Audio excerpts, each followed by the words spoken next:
All right, this is Honors Algebra 2 Pre-Calc. We're doing 3.1 in Algebra 2. This is video part 2, and we're talking about solving systems of equations by substitution. So, quick pro-con list. Substitution is good for any number of variables, and it's bad for nothing. You're going to use some form of substitution in a lot of problems. Arguably, almost every problem that you're going to do in math will involve some sort of substituting something for something else.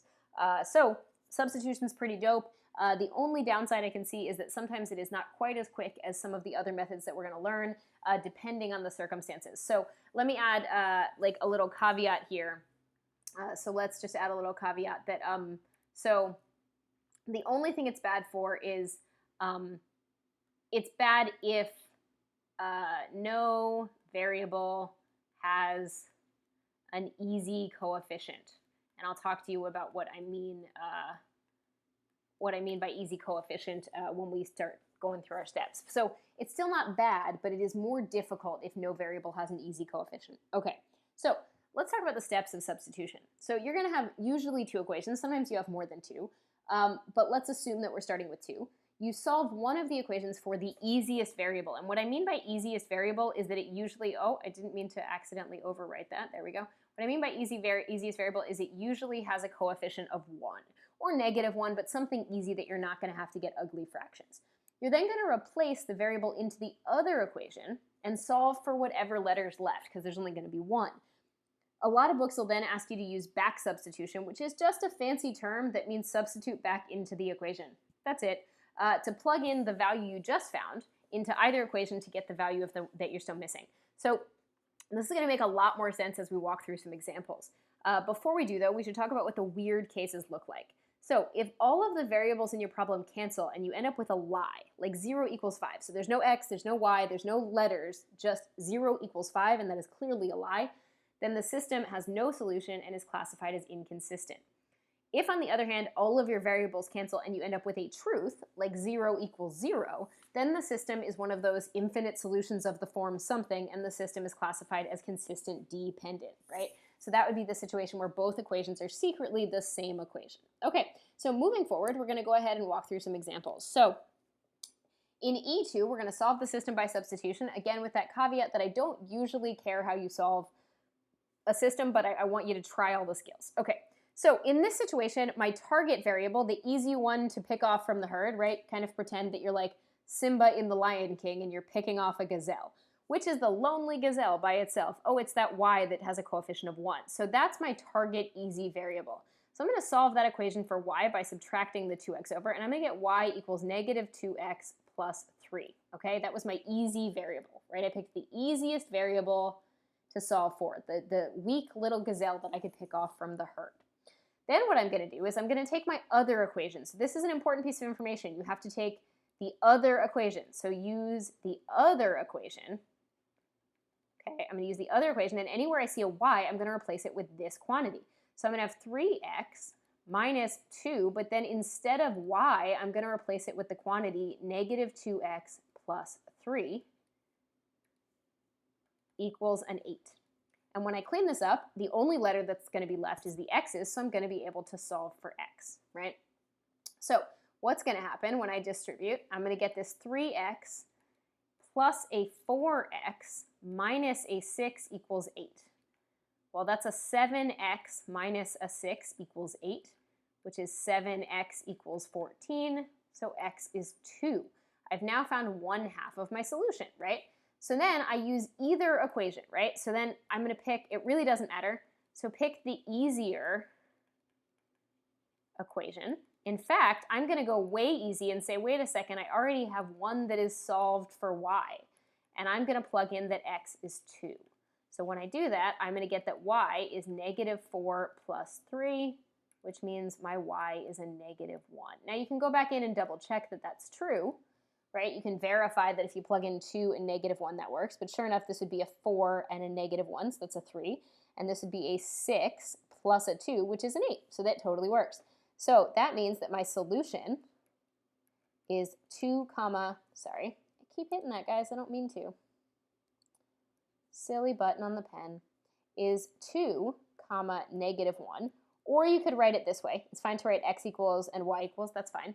and that my classification would be consistent, independent, because I have that solution, right? So independent.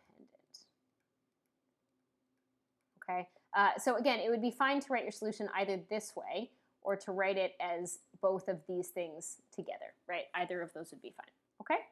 All right, so moving forward, I'm going to have you try a P2 that's similar, okay? So you can go ahead and pause me if you want. I'm going to try a P2. All right, so I'm going to work through this. I'm going to notice that, again, the easiest variable happens to be this solo y. So I'm going to get y equals negative 3x plus 8. Right? I'm then going to use the other equation and do 18x plus a 2 times the thing that I know y is equals a 4. So my y was a negative 3x plus 8. When I distribute, I get 18x minus a 6x plus a 16 equals a 4. So that seems to be a 12x plus 16 equals 4. 12x is a negative 12. X is a negative 1, right? And then the easiest equation to plug back into is the one that's already solved for y, right? So I have y equals negative 3 times negative 1 plus 8, which seems to be y equals 11. And I can verify that by plugging in numbers and seeing if that works. But it does, because this would be a negative 3 plus an 11 is an 8. That's true. And this would be a negative 18 plus a 22 is a 4, which is true. So I can either write my solution as this, right? The whole, just list what x and y are. Or if you prefer, you could do negative 1 comma 11. Just notice that that's an ordered pair, right? So that's fine. And because, again, they actually have a solution, my answer is going to be consistent, independent. Right? So that when I'm asked to classify the system, I get consistent, independent, which is not the type of solution, that's not the solution, that's classification. All right, moving on. So in E3, we're going to do the same thing, but we're going to do it with two systems. So again, it's basically just E3 is essentially two separate examples. So in this case, you have a couple options. I'm going to argue that this y is still the easiest thing to solve for, and it's just a coincidence that they have been y's so far. But I'm going to argue that rather than get fractions, because if I divide everybody by 2, I'm going to end up with a fraction, and I don't really want to deal with that. It's up to you. If you decide that the easier option for you is to divide by 2, that's okay. It just means you're going to get fractional answers. I really don't care. The other option would be to add the y over and subtract the 2x over. It doesn't matter. So I'm going to add the y over and get y on this side and subtract the 2x. So I'm going to get negative 2x plus 6. You don't have to. You could have divided all the stuff by 2 and then plugged in for x. It doesn't matter. So then I'm going to replace this y, right? And again, it's not always y, it just happens to be y. So in the other equation, I have a 10x plus a 5 times the thing that is y equals a 30, right? So the thing that was y was this negative 2x plus 6. So I'm going to go ahead and distribute, and I seem to get 10x minus 10x plus 30 equals 30. Well, that's a 30 equals 30 because the x's all cancel, which is true. So this is that crazy situation, right, where what's happening is we have infinite solutions of the form, and then since this is already solved for y, I realize that if I input, let's say, an a for x, then my output would be negative 2a plus 6. So, for instance, a and negative 2a plus 6. Now, just as a side note, let's say you'd gone the other direction. Let's say instead you had decided, so if you had gone the other direction and you had made this that x was 3 minus a 1/2 y, right? Well, then your answer might look something like this, where you have a 3 minus a 1/2 a comma a, right? Because here you're plugging in the y and you're getting out an x, right? So that's another way to do this. I probably would have done it the way I did, right? I would have done this. But if you go a different direction, the thing to keep in mind is if your equation is solved for x, your equation is solved for x, it's the y that you're plugging in for as some arbitrary number. And when I go to classify this, I would classify this as consistent because it does have solutions, right? But dependent because they're the same line. Both of these lines are the same. Okay, now I'm probably going to have to erase to squeeze in b, but we'll see. So yeah, that seems like the smarter play. We're going to go ahead and erase some to make some room for b. Okay, because, you know, video, so you can pause me if you want, or rewind. It's Glorious. Okie doke. So let's go ahead and talk about b. So now we'll give ourselves some room. So yet again, I'm going to argue that for solving for b, it's probably easiest to solve for this y. It's not, you know, it's just a coincidence that they've all been y's. I think I just didn't notice that I made so many of them y's. So I'm going to subtract the 1 over and add the y to the other side.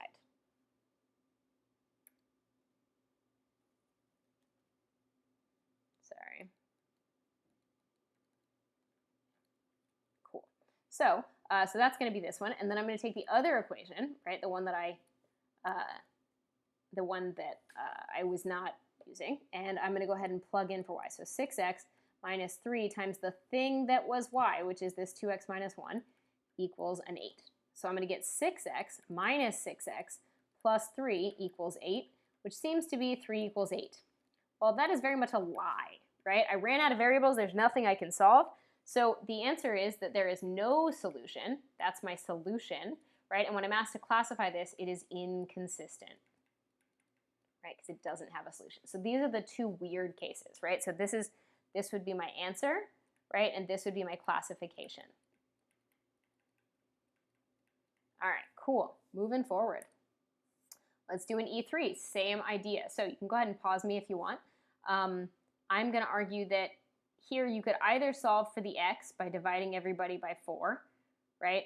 Or you could solve for the y. It doesn't really matter to me which one you pick. So I'm going to go ahead and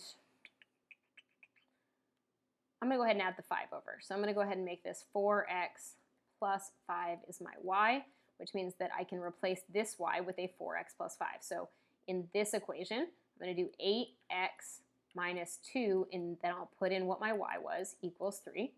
So my y was a 4x plus 5. When I distribute, I get 8x minus 8x minus 10 equals 3.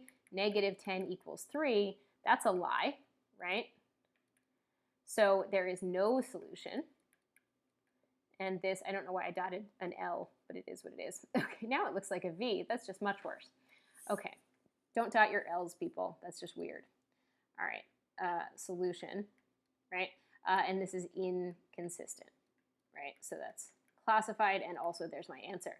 So when we do the other one, because we've already seen that the last one had one weird one that was inconsistent and one that was consistent dependent, it's likely that we're going to have a consistent dependent, but we'll find out.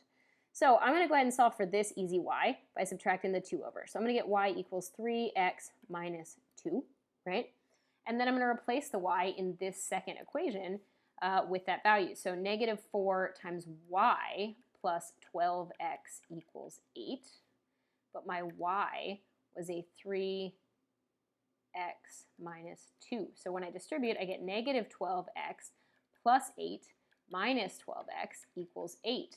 Well, that's 8 equals 8, right? So that's true, but it means that there are infinite solutions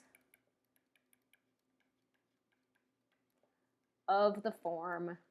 And now because I already have this solved for y, I'm going to plug in some letter. I'm just going to use a again for x. So a, comma, 3a minus 2. And if you'd had it solved for x instead, you'd be plugging in the letter into y. And when I'm asked to classify, that means that this thing is consistent dependent. And that's kind of the deal. All right. So that's our E3 and P3. Let's go ahead and move forward. So now we're going to do substitution with more variables. So now we have a 3-variable system. So a thing to notice is that I tell you to solve this one by substitution, but remember, I told you that graphing only works for 2 variables. So you couldn't use graphing here even if you wanted to, and you don't actually know the other methods yet. So this is where we're at. So the first thing I want to do when I see a problem like this, I don't want to panic. The first thing I want to do is say, is there an easy equation? And sure enough, one of the 3 equations I can solve really quickly. 4z equals 8.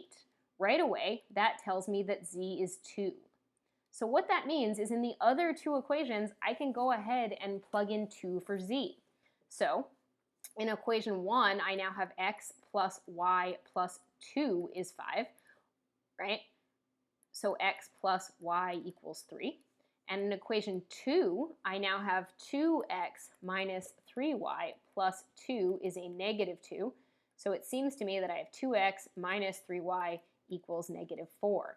So now I really have a system that only has two equations, right? Now I have these two equations. Oh, it's a terrible job. Hang on. Totally missed. So now I have a system that really only has these two equations, right? Well, so now I look at these and say, cool, what's an easy letter to solve for? Well, I'm going to solve for this x. So if I solve for this x, and I'm mostly picking x because I've picked y every other time, I'm going to get negative y plus 3. And then I'm going to replace this x in the other equation and say, cool, this is 2x minus 3y equals negative 4. So when I distribute, I get negative 2y plus 6 minus a 3y equals negative 4. Seems to me that I get a negative 5y, my bad, equals negative 10. So y seems to also be a 2, right? Once I know that y is a 2, I say, cool, well, that's great. The only letter I have left is x.